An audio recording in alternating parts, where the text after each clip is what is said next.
Tuesday, October 30th. I'm Rim. I'm Companion Q. And this is Portal. Tonight, Geeknights.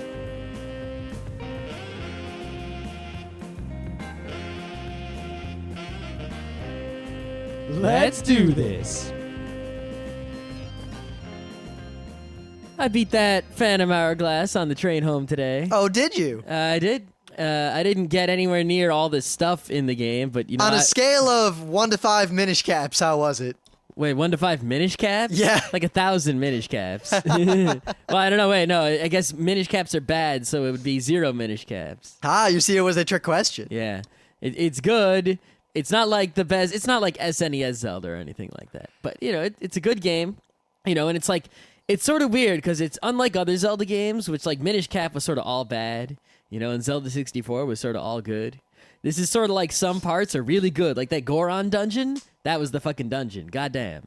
But the main, like the Ocean Kings dungeon, so bad. Well, it so looks annoying. like, from what you and Alex were saying, the co-op, or not the co-op, but like the multiplayer DS action is kind of good. It has a multiplayer mode, and like many DS games, they sort of tack on a multiplayer mode. Like, say, New Super Mario Brothers, they tack on some multiplayer. I still can't express to you enough how disappointed I was in that, because they could have done something amazing with that multiplayer, and instead they made something insipid. Right, well, the multiplayer they have tacked on to Zelda Phantom Hourglass is actually sort of related to a part of the game and is actually quite good. It's fun and strategic, and it's a good two-people game. So Phantom Hourglass, we'll probably talk about it more when Rim plays it, but some parts of it are great, some parts of it annoying. It's if you have a DS and you're looking for a game that'll take 10 to 20 hours of fun. Get Advance Wars 2 or Advance Wars. Get Advance Wars if you don't have it already. But this is on the list somewhere. Yeah. Though speaking of new games, Scott works in the city and Emily works in the city, and I didn't have to go anywhere yesterday because you're not starting work until what, next Monday? Guy Fawkes Day. Yep. But so Scott says, you should go get Guitar Hero 3. Well, I was going to go get it on my way home, but I remembered that Rim wasn't going to work. He's unemployed for a week, so I said, why should I fucking get it? You go get it. Yeah, and curiously enough, it was sold out at GameStop. I figured that. Already. It would be sold out just about everywhere. That's why I wanted you to run around town looking for it. But I didn't have to run around. I went to the Target next door, and they had plenty. However, they were sold out of the PS2 version. Apparently, and at the GameStop, I asked the guy, and sure enough, the PlayStation 2 version of Guitar Hero 3 sold out immediately. Well, that makes the most sense, considering, PlayStation 2 is the only system that has all the Guitar Heroes. Right? And most people who have Guitar Hero have it on those systems right. already. And if you're going to buy Guitar Hero 3, why would you get it for, the 360? A system where you're only going to have one guitar. Yeah. Well, no, the 360 you can have more guitars because Guitar Hero 2 is on the 360. Yeah, but even then, if you only have PS2 guitars, which most people do. Right. If you have PS2 guitars already, the game isn't any different on the PS2. Not significantly different. So you would get the PS2 version because you already have guitars. Like, we got the Wii version, right? Which I think was a good choice. Even though it goes against my prior plan, I think it was a good idea. It's worth it. I gotta say, though, the funny thing is the Xbox 360 version didn't sell at all. The GameStop had it, and the Target had a pile of them. But what did sell out was the Wii one, and there were 3 left. The first one was dented to all hell. So I reached behind it and grabbed the second one. And while I'm looking at it, doing my mental check of, yes, it's the Wii version, yes, it's the right one, let's go, I hear a guy right around the corner, and he's talking to a Target employee. He says, yeah, I was in the Wii section. I can't find Guitar Hero 3. And then he comes around the corner and goes, oh, never mind. And then he goes back past the dented to all hell one, grabs the other Wii one. Someone bought that dented all hell one. Oh, yeah, because there were only 3 left. Probably within 20 minutes. But yeah, we got it. It is, I must say, of all the Guitar Hero guitars I have used, and I've used the original, the Guitar Hero 2 PS2, and I've never used the 360 ones, but this is the best one yet. So because I'm going to bust right in. This is my news, too. This game came out. All right. The guitar One, the neck comes off, which is just great for carrying the stupid thing around. And the faceplate comes off, and we're going to be able to buy all skin cool faceplates. I'm waiting for some sort of Mario with an axe. I'm waiting for something really cool, perhaps. Maybe perhaps Link with an axe or Shadow with an axe. Something cool will come out, I guarantee you. Now, it came with all these stickers, but with one exception, the stickers are all stupid. I think the old Guitar Heroes also came with stickers. I don't know, the stickers are all stupid, and actually, because the guitar is white, and the Wiimote is white, and the Wiimote sticks in the back but kind of pokes out through the front, I think it looks pretty snazzy in this kind of black and white minimalist way, and I don't plan to modify it. I also think it looks pretty snazzy, and I will not be buying a faceplate that is gaudy, I will tell you that. Now also, genius, on the upper, like right on the top of the guitar, they put a little analog stick, meaning, one, you can play Mario 1 with the guitar, which I did, and it's actually not that hard to do. Anyway, because like green is A and red is B. The reason the analog stick is there is so I that don't you can need navigate the Wii menu and actually turn the game on without having to use another. No, Wiimote. of course. Scott gets home and he picks it up. He's like, can I use it just to? And he starts trying to point the guitar at the TV. He's like, it's not working. This is bullshit. And I'm like, Scott, there's an analog stick. Scott, there's an analog stick. Scott. And then later, I was listening to you. And then like 2 minutes later, he's like, oh, wow, Rim, check it out. There's an analog stick. Yeah, pretty much. Dumbass. Not listening to you. But I saw complaints on the internet about Guitar Hero 3, one of which was that the game lags, and all I have to say is, no, if the game is lagging, then some of your audiovisual equipment is broken. Yep. Or you set it up poorly or something, because the game does not lag at all. Nope. And the guitar is heavy, it's solid. The noises, when you screw up, come out of the Wiimote and not out of the TV, and that is so hot. That is so hot. Especially when we're going to play some co-op. Yep. And I'll hear it coming out of Scott's guitar. Or I'll hear it coming out of Rim's guitar, more so. Well, I think my favorite thing is that when you activate the star power, not only does the music get echoey and loud, and don't you hear the crowd yelling and screaming, but you get some vibration going on in the guitar. You get vibration coming out of the guitar, and it feels great. The guitar also vibrates a little bit when star power is, acquired. It's like, bzz, you have star power, just so you know.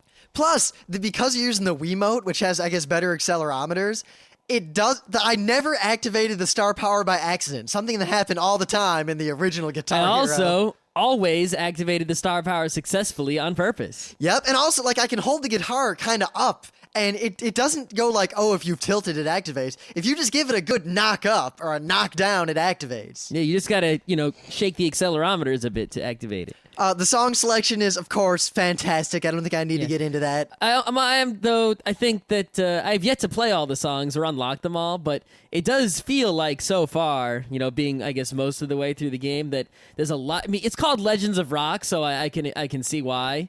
It's got all these awesome songs. Painted Black. Yeah, that, are already like classic awesome rock songs. Man, Tenacious D. Hot shit, yeah, I gotta say. These songs rock. However, the thing I liked about Guitar Hero 1 and 2 is like this, especially in Guitar Hero 2, in the special songs. There were lots of songs that I had never heard before and did not know, and were sort of more independent. I guess not completely independent, but more independent and less record company that I didn't know, but were awesome. And it feels like this game is lacking a large quantity of those types of songs. So, the only real thing this game is lacking, I mean, I could go in more about the Wii version, whatever, but it's fine, is that there's no Queen and there's no Led Zeppelin. That's just not going to happen. Now, Scott and I think, agree, and I think you will too, that if I were Led Zeppelin, I would make a deal with them and release Stairway by itself for like $20, because people would buy that. I would buy it. I might too. But yeah, think about just a Guitar Hero Stairway edition. $10 I would buy it. Only 10. Maybe 15. Maybe. Because imagine playing Stairway in Guitar Hero. Also, we can't, on the Wii, you can't buy spare guitars yet. As soon as that changes, I'll go buy one. The thing is, you can play over the internet with the WFC. Uh-huh. But I want to do the co-op campaign with you, so I can't do that without another guitar. Well, I imagine we'll get a guitar pretty quick. And two, we're going to a party, I think, next weekend. They're not going to have Wii guitars there. But if he buys Guitar Hero 3 for the Wii... He's not. He's going to buy it for the PS2, because he's already got 1 and 2 for the PS2. That's because he's a dumbass. He should buy it for the Wii. But he's got all the ones for the PS2. No, you're forgetting. He should accommodate us. Oh. He should buy it for the Wii. Yes, buy the Wii version, then give us the guitar that you don't need. Now, two other things I got to say. There's this dual mode where like in the single player, like you'll finish a set, or maybe an encore or something. Sometimes someone will come and challenge you to a duel. And at first I thought, God, this is going to be the stupidest thing ever. It's not stupid. It's awesome. Actually doing it is pretty fun. And the songs, and it's like, the first, who is it? It's Tom Morello, I think. Yeah, and it's like, and then the second one, Slash. Yeah, they had him, play this song, for the challenge, and it's wicked cool. It's not something you're gonna hear anywhere else. And the thing it's awesome. is, DDR had a battle mode, and it kind of... We're already reviewing the whole game for the show here. That's fine. Because we have nothing but positive things to say about our topic. No, there's some negative things. There's news on the internet that supposedly... I meant about our main topic, not about Guitar Hero 3. Oh, that the Dolby Pro Logic 2, if you're using that and the Wii version, there's some audio problems. That's what I read on the internet. Well, I'm not going to get into it, but if you know how Dolby Pro Logic works, well, you get what you deserve. Yep. And you can't get a spare guitar yet.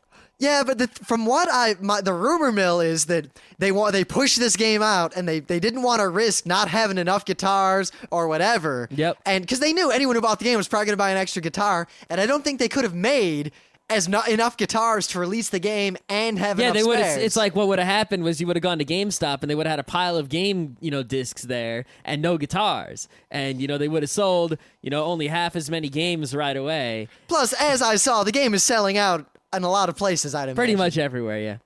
But the only... What? What do you got? There was one more thing. What are you going to say? I was going to talk about how the opening video, they have personified the god of rock in this game, and you see him. And all I want to say about that is that he looks exactly the way the god of rock should. He's a cross between Satan and Thor. There was one more thing I was What do you have to say? say? But I forgot it. Oh, good game. So... Yeah, well, I can't, too... A lot of our friends made fun of us because we were not so good at Guitar Hero because we never played it. And we always said, if we actually own the game, we get good real quick. And they're like, whatever. Why are you reminding them? Well, because we're getting good real quick. Don't remind people of our shit talk. Our shit talk is coming true. We're, Number one rule of shit talking, don't re-shit talk. I'm not re-shit talking. I am preemptively bringing up the fact that I'm going to own some people at some battles in the near future. Nah. All right, so what do you have in the news? Okay, so... What's better than Guitar Hero 3 for the Wii? Not my news. Yours was not a news. It was a Geekbite. So that's cheating. It's also a news. It's both. I did too. What are you mine's gonna do? actual news in the board gaming land. You know Mayfair Games? I do. They have a new policy. Oh, really? Yes. The new policy is that if they're going to sell a game, and if you're a game retailer, let's say you're a gaming store, right? And you buy some Settlers copies, right? You're not allowed now, according to Mayfair Games, to sell those Settlers copies for more than 20% off what you paid for them. Uh-huh. Or, no, 20% off manufacturer's suggested retail price, sorry. Huh. And this is legal. Apple does this. No one's allowed to discount iPods. This used to be illegal, and I think it's legal now. I don't think it should be legal, but that's beside the point. That's besides the point. But this is legal now. People have, talking about how it is legal now. Well, because it's kind of I guess the way it would really work is just that a company's within its rights to just say, well, I'm not selling to you. That's pretty much what they're going to do. If let's say you buy a bunch of copies of Settlers, and you sell them for $5 each, or you sell them at cost, then Mayfair Games is going to not let you buy any more copies of Settlers. But the through thing wholesale. is, you can't discount them too much or you're not going to make any money, so... But I think the problem here is what their specific goal in mind, right, is that online retailers with no overhead can put a much bigger discount on the games than, say, the local gaming store. However, this sets a bad precedent in the long run because... there have been other games in the past, particularly Games Workshop games, where similar policies were in place. Yeah, Games Workshop is nefarious for putting all sorts of restrictions. Like, websites are not allowed to use the Games Workshop logo on their site, and they're not allowed to use certain words on their site, and they're not allowed to cut the prices more than a certain amount. Meanwhile, Games Workshop has Games Workshop stores. One of them's in New York City. I know where it is. And yeah, they even sell though, all you know what? or you can order from their mail order catalog. And yeah, even though, honestly, I'll tell you this. If you ever want anything Games Workshop, the best way to do it... Go on eBay. Because there's always someone who realized that those games are bullshit and is selling their whole collection for not so much money. Another good idea is to, instead of playing Warhammer, find some other miniatures game that is not made by Games Workshop where the prices are not fixed on the miniatures and play that instead, and it's just as good. If you just want to play Warhammer and you don't want to buy and deal with all the crap, find a friend who's really into Warhammer and just say, hey, I kind of want to play Warhammer. They'll give you an entire army just because they're desperate for someone to play with. Could be. You'll lose, but you'll get better. It could be. Anyway, the point is that there's some price fixing going on in the board game world, and I'm pretty sure they're trying to, crack down on, the internet retailers, which kind of pisses me off because I like buying from the internet more than I like buying at the store, because the store is like 15, 20 minutes away. Well, here's the thing, because the store doesn't have the wide selection of the internet or the low price. Well, except Millennium Games. Except Millennium Games, which is far away. I mean, think when I will drive 5 hours away. I'll drive to Millennium Games 5 hours away in Rochester, New York to buy board games, oftentimes before I'll order them online. Yeah, but that's one store. Not everyone has a Millennium Games. I think the real problem, I mean, on one end, people might argue that, well, this will give a shot in the arm to the local game store and the gaming community and make gaming as a whole more viable. No, it's not. It's going to make game buyers pissed off at Mayfair and not want to buy Mayfair games because they're used to getting games mad cheap. Well, my argument against that is beyond what Scott said, is simply that game stores that foster a community don't need a shot in the arm like that because they can do just fine on their own. Game stores that fail tend to not realize that their biggest asset are the people who come to their store. Yep. And that by tricking them into coming to their store all the time, they'll end up making a lot of money just from the fact that those people get other people into games who then go to the same store. Yep, but if you're Mayfair Games, right, and your customers are these stores, and let's say 10 of the stores are awesome and foster a sense of community and are able to sell their games, and 50 of the stores are not, then you're not going to make a lot of money because those 50 stores are shitty at selling your products, and there's not much you can do about that. But you know what? You can't make the stores not suck. Unlike Games Workshop, Mayfair doesn't own these stores. If I were Mayfair, I'd say fuck you all and just sell to whoever online. And if they sell things discounted, I got the same amount of money either way, so I don't care. The problem is they sell more if they can get all these stores to buy their stuff and keep it on the shelves. Whereas online, you're only So that's the thing with online, selling is that the number of things you sell on, say, Amazon.com, right? Every book Amazon sells is a book someone reads, right? But meanwhile, every book that Borders buys from the publisher, those might not all get read. So the publisher likes it when Borders buys their books because Borders buys a bunch of books even if people don't actually buy them in the end. Well, yeah, like that, or the Borders near us where they have like one of every crappy manga just to have a shelf full of manga. No one buys that manga because no one goes to that bookstore. The cows just graze on it, the manga cows. Yeah. So the way to make money as a publisher of things is to sell a lot of your product to retailers who will keep it on the shelves, which means you get money whether any customers actually buy that product. Well, it depends on. I mean, because one of the things that it could be returnable. Well, one of what destroyed Dungeons and Dragons back in the second ed days was at a point where there were 1 million books and they really weren't selling. And then all at once, all the Walden books just said, you know what? We're sending all of this crap back. Yeah. And TSR almost went bankrupt. Yeah, those are good times. Right. If only they had gone bankrupt instead of being bought out. Wizards of the Coast. Forgotten Realms. Hasbro. Hey, at least they did something smart. They got rid of whatever crap they had before, and now Forgotten Realms is the actual campaign setting. Yeah. It's funny, though, how Wizards of the Coast now sort of has like this monopoly over more and more of gaming. Yeah. Except it's really just Hasbro. And luckily, it hasn't affected me because I buy so few games. I got Burning Wheel books. You can take them from my cold dead hands. So D&D, fuck, I don't care. And I've got my Tigris and Euphrates, which I bought from Mayfair Games before the price fixing days. And you can take that from my cold dead hands too. We'll stop this very quickly and get to the main bit. But I just would like to say one thing too, because I know a lot of you always are just kind of salivating for news of our Burning Wheel exploits now that we're making the change. And I would just like to say that this previous weekend when the Visigoths came and for once didn't destroy our house. I think that's because they came for less people per unit time. I'm not going to, Yeah, but regardless of all that, they were good. But they were good. We played full-on Burning Wheel, like straight full up on. Now. And everyone knew the rules for the most part, and we just hit the ground running. And all I have to say is that was the most fun I've had role-playing outside of being in the physical presence of Luke Crane since high school. That was so hot.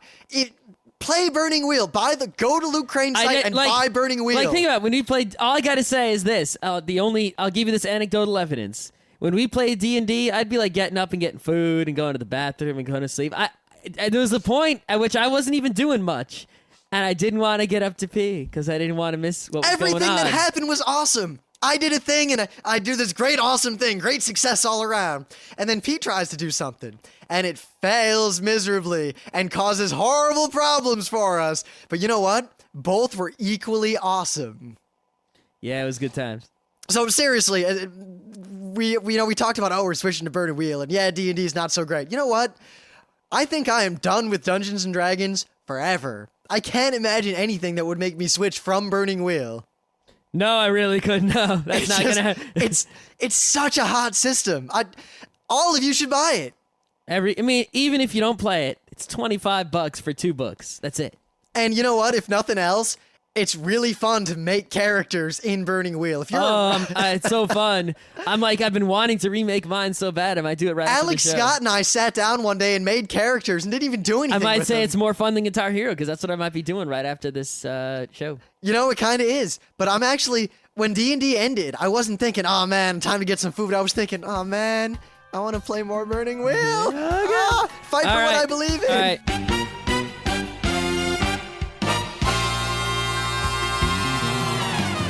Things of the day. Statress. It's just countries. Wait, what? Stasis? Statress. Like state-riss. Or state-triss. It's Tetris of countries. states? Countries falling down from the north to the south. And you gotta rotate them left and right and land them where they go. And it's actually really, really fun. Huh, that should teach you a lot about geographies. Yeah, I was surprised how on one hand I knew a lot more than I thought I did about certain areas, but on the other hand I didn't know anything about some areas. Yeah, I mean, I saw you playing. It was a map of Europe, right? Yeah, I totally like the Balkans. Like, I know the names of a bunch of countries over there, like, Serbia and See, I know that whole area, like all the Herzegovina and Herzegovina. yeah, that's a but city. Yeah. Oh, is it? Anyway, see, that's how that place would be just a big gap. I would fuck it all up. See, I remember it because like one's eating the other one like an amoeba, and I know that whole area, but other places not so much. I forgot where Andorra went. Oh, I have no clue where Andorra goes. I know where Cyprus goes. But it's kind of fun. It's worth 5 minutes of your time. All right. So here's a cool Flash game called Electro City. It's supposed to be an educational Flash game, but whatever. Basically, it's sort of like SimCity in a way. And you've got this little tiny grid. It's like 5 by 5, and there's a little coast and maybe some mountains and some woods. And in the middle square is your city. And that's the only square that's going to have your city on it. So basically, you can do stuff on every other square to try to make your city bigger, right? And you have money, right? And you can adjust. There's basically 4 things you're trying to balance here. Your money, you get more money if you raise up, the taxes, but then people get unhappy. So the happiness is the second thing you're trying to balance. You want to keep the people happy. You want to get lots of money. When you get a lot of money, you can build things. Mostly electricity is what this game is teaching you about. So you start out with like 1 wind farm.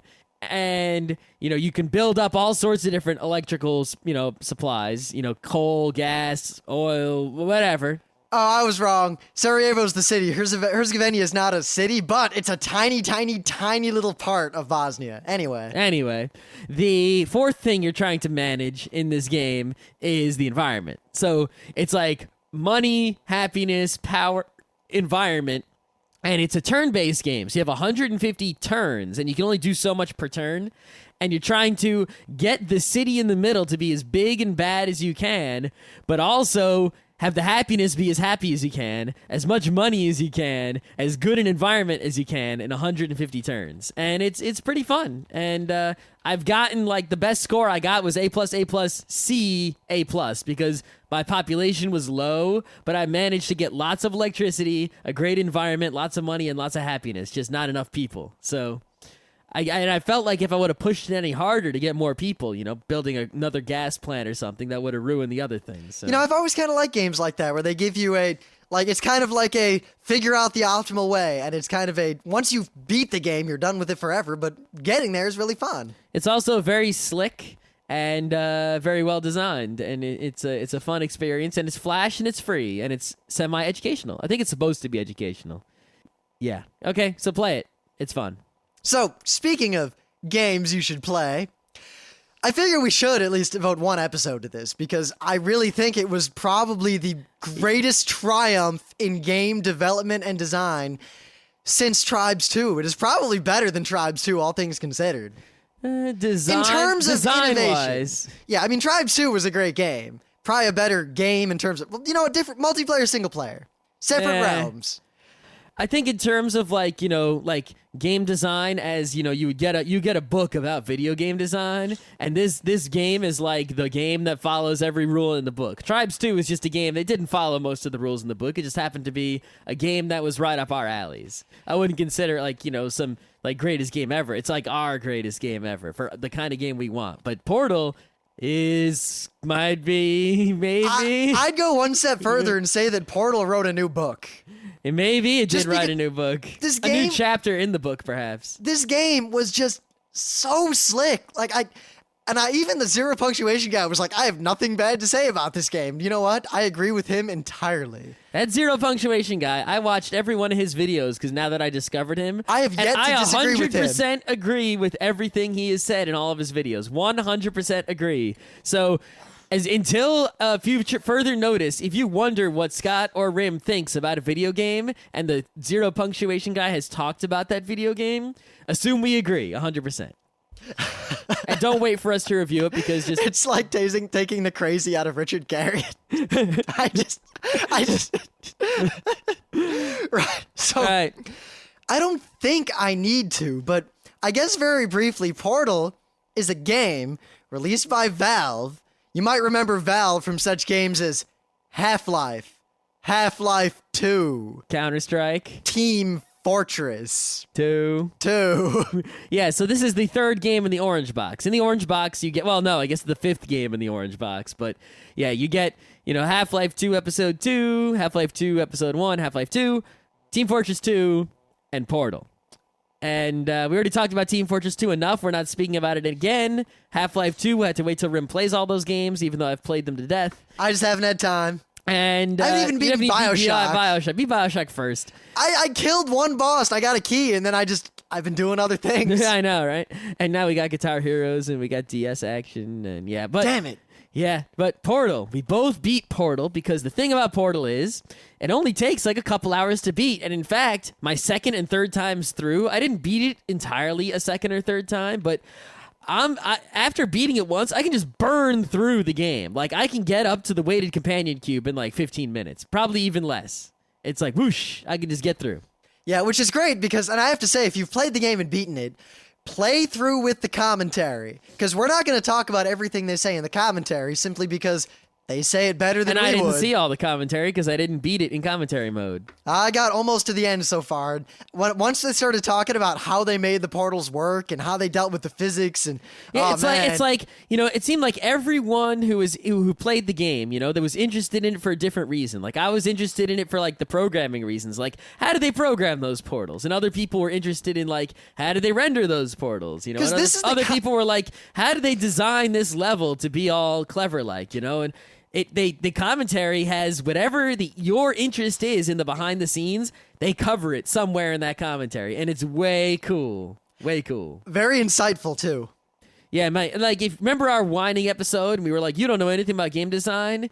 If you watch, the commentaries for this or Team Fortress, you will see what the kind of things that they are thinking in their game design and why you should stop whining and why they're smarter than you are. It's just obvious. The story of Portal is that you're some woman and you wake up somewhere and a computer tells you to do things. You wake up in like Aperture Labs, some sort. You don't know. And it's a company called Aperture, and they're doing a scientific experiment, and you're it. You're like the test subject, and the computer directs you around to all these tasks, and it's obvious that it's kind of like a lab, and you're promised cake at the end of all the experiments. Oh, you're promised all sorts of nice things. You're pretty much just promised cake. And also other things. You will be baked, and then cake will be served. There will be a party just for you.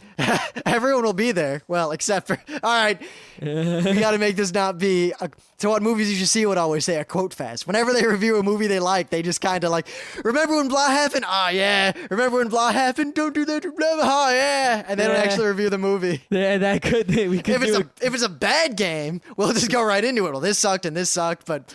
I could probably spend an hour just quoting the computer and be happy. Yeah, so while you're doing this, these test experiments, because you're the test subject, basically they're puzzles, and you do them one at a time. But yeah, because the core of the game is that there's this gun you can use to put portals.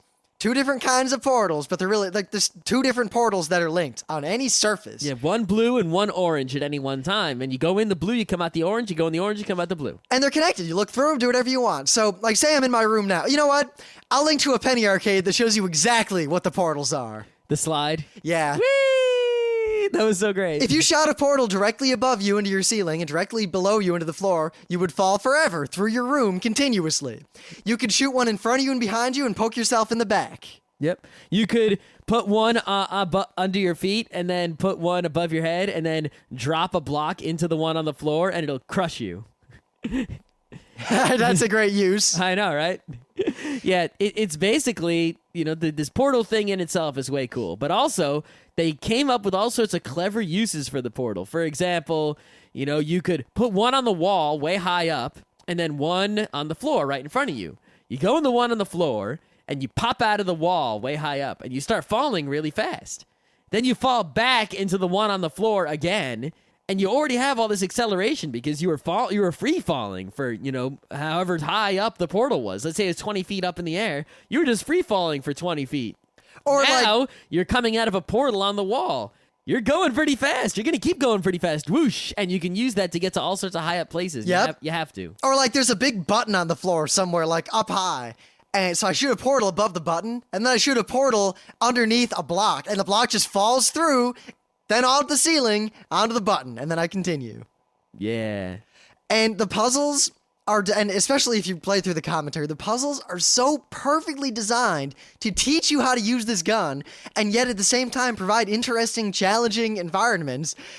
And then the thing happens, and the game goes all crazy, and then it's just awesome from that point forward. Yeah, unceasing awesome. Yeah, in the commentary, they do spend a lot of time talking about how they designed, there's only, so many missions. 19. And then there's the end game, right? Which is it's like half the game is... More than half the game, the missions, the goal of those missions is to sort of teach you how to deal with the portal gun. And they talk about in the commentary a lot about how they structured the missions to teach you all the skills in an intuitive and good learning curve way. Because it's not like a Team Fortress game where you'll learn just by playing over and over again. This is a game that you're expected to play through from start to finish, not play over and over and over.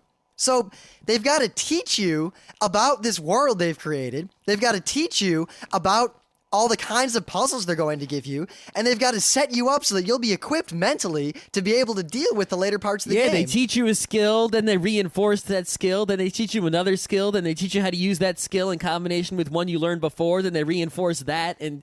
it's... Educators could do well to take a hand from Portal. Oh, they could indeed. I foresee a future of education being done very differently, and I don't think we should lock children in a lab with a slightly homicidal computer and see who makes it out. No. But at the same time, that would make a very Spartan, robust society. Maybe. But I... and there would be cake. The one thing I worry about with Portal, though, is...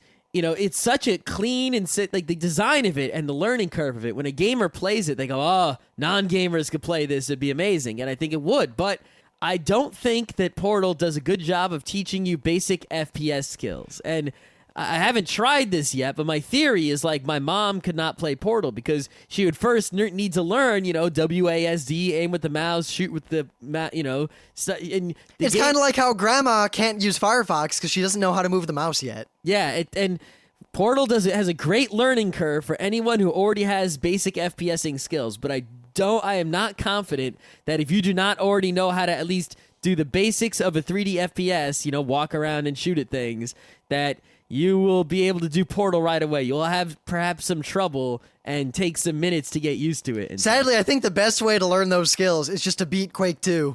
Yeah, beat Quake 2 or beat Half-Life 1 on easy or something like that.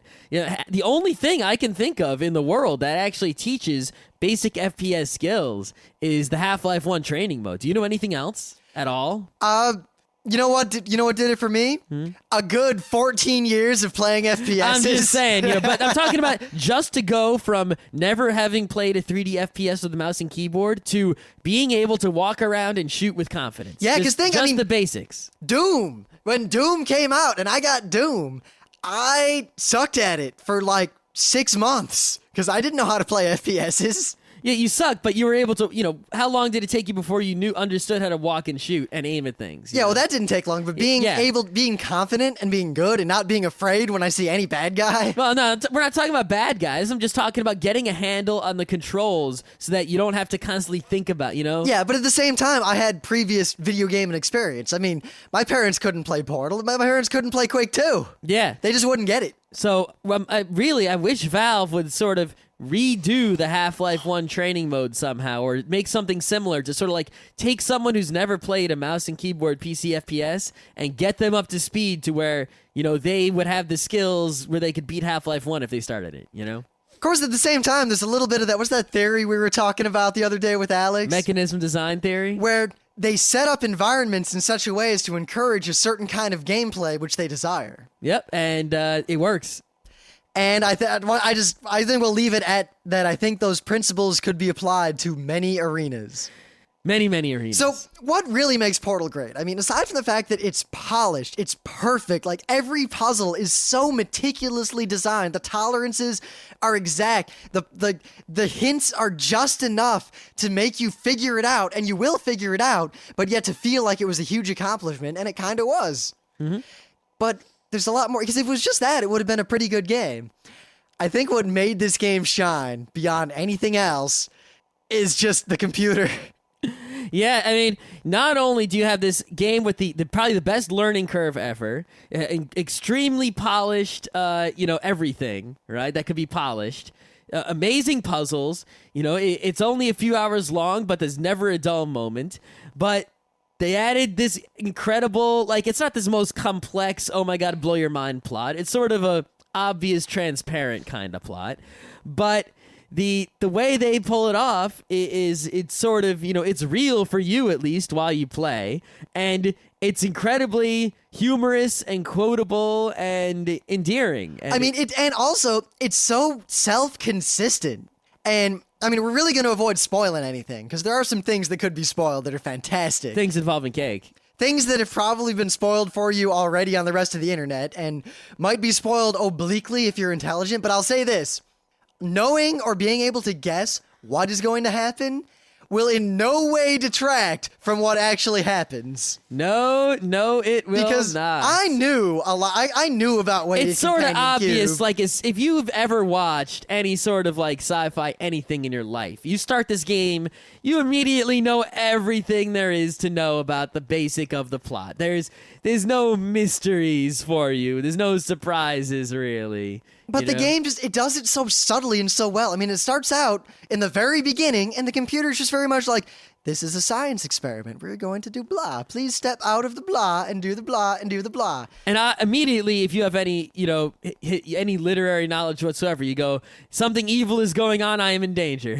Well, not necessarily, because it starts out really benign, and bit by bit, little things are wrong about the computer or about the environment, or little things are just off. Sort of like a game of paranoia or a game of Lacuna. There was such a paranoia moment because I remember way back in the day when Luke was running, different Luke, not Luke Crane, was running a paranoia game for us, a paranoia LARP.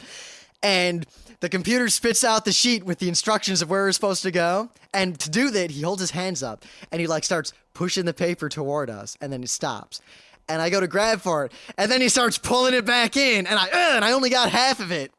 And I didn't know what to do after that, because it was go to sector 7 something scribble tear. Yep, and it's there's a point in the game where the computer's telling you what to do, and it's yes, to beat this one, you're going to need Yep. momentum. My favorite is be very careful. Under no circumstances should you... It would be very dangerous. It's going to become a quote fest. Yeah. This puzzle is impossible. Just give up. That was... I think what sums up the humor of the first half of the game is there's a moment where the computer says, due to the protocols of the experiment, you will not be monitored during the next experimental chamber. And you walk into the chamber, and there's a camera there immediately looking at you. And then there's another camera looking at you the whole time.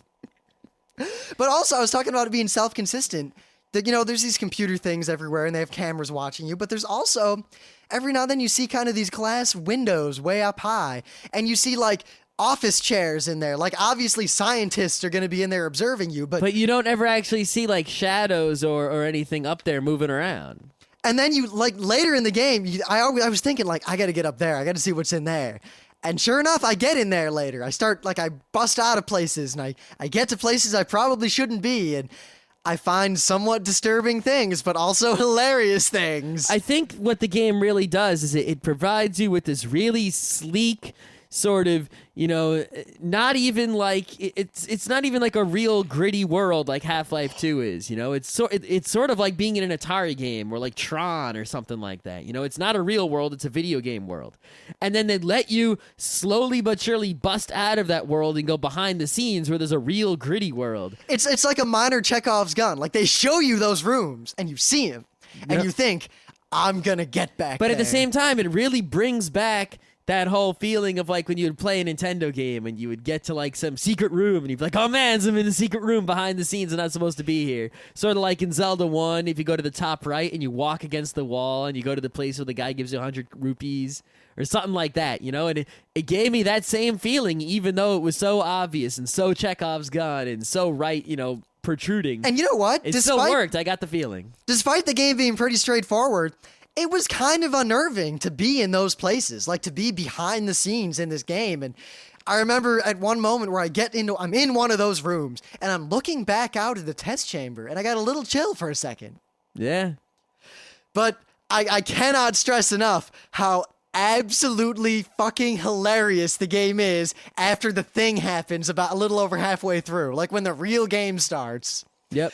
I don't even want to quote anything. I don't want to ruin it, but we ruined quite a bit, but it's really funny. This is one of the funniest games I've played freaking ever. Yeah, it was quite the humor. This is funnier than half the comedy movies I've seen in my life. Oh yeah, definitely.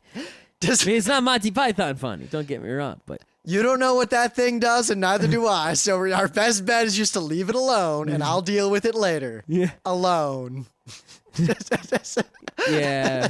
Do we want to say anything else about Portal? I guess you should probably buy the orange box if you're any kind of human being. Buy it for, if you really must, if you have a 360, if you have to, buy it for the 360. If you have a PC that can run it and you're a Windows user, get it for the PC, because I think that's the better way to go. You don't need much of a PC. No, if you can play Half-Life 2, the original, you can play this. This isn't like, that new Crysis game or anything that requires a monster PC. If you buy a Dell right now, not even the most expensive Dell, you can play.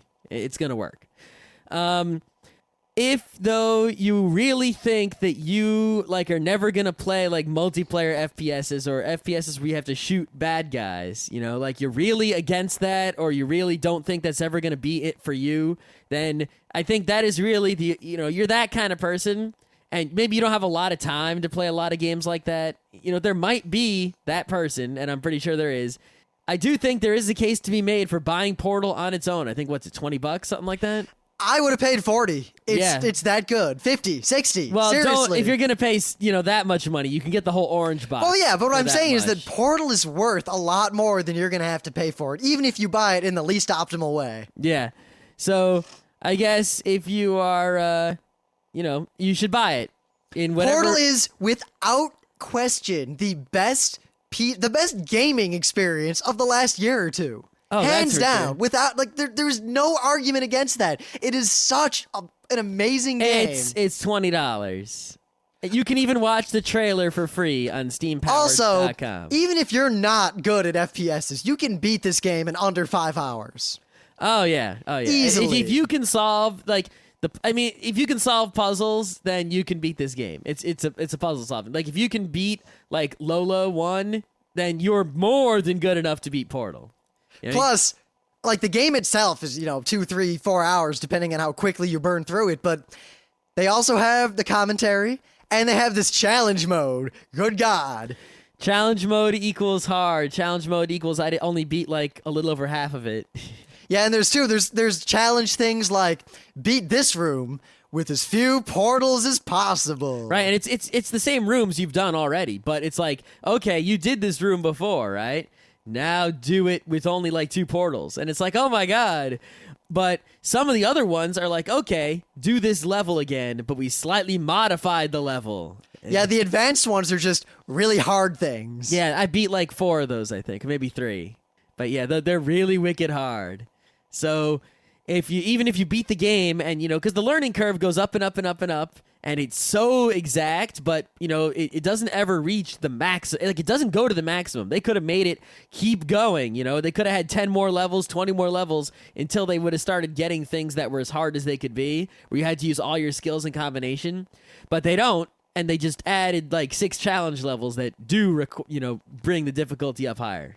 Now, I got 2 more final things to say, and I think we'll be done. All right. One, there's a song at the end of the game. Everyone knows about the song at the end of the game. I just want to say, do not listen to the song before you have played Portal. Just let it be this thing that you don't know about, and just go into it blind. That is the best way to experience that song. There was an article by the guy about, I guess, interviewing the guy who wrote the song or made the song on Dig Today or something. So check that out after you beat the game. And 2, is it wrong of me to find those sentry guns incredibly adorable and feel really bad about knocking them over? They made him that way on purpose, but I do not feel bad about knocking them over. I felt really bad, even though they didn't blame me. I don't blame you. I think, that was part of the only thing they didn't say that they should have said was, it's a living. Yeah. That would have been perfect. I think I would have just... But I think, think about it, though, right? That was supposed to be making sentry guns, like, for military purposes. So think about that. On the eerie sci-fi level, someone was making weapons that were sort of nice to actually use as real weapons out in a battlefield somewhere. Where are you? Please come back. Yeah. Seriously, we're done.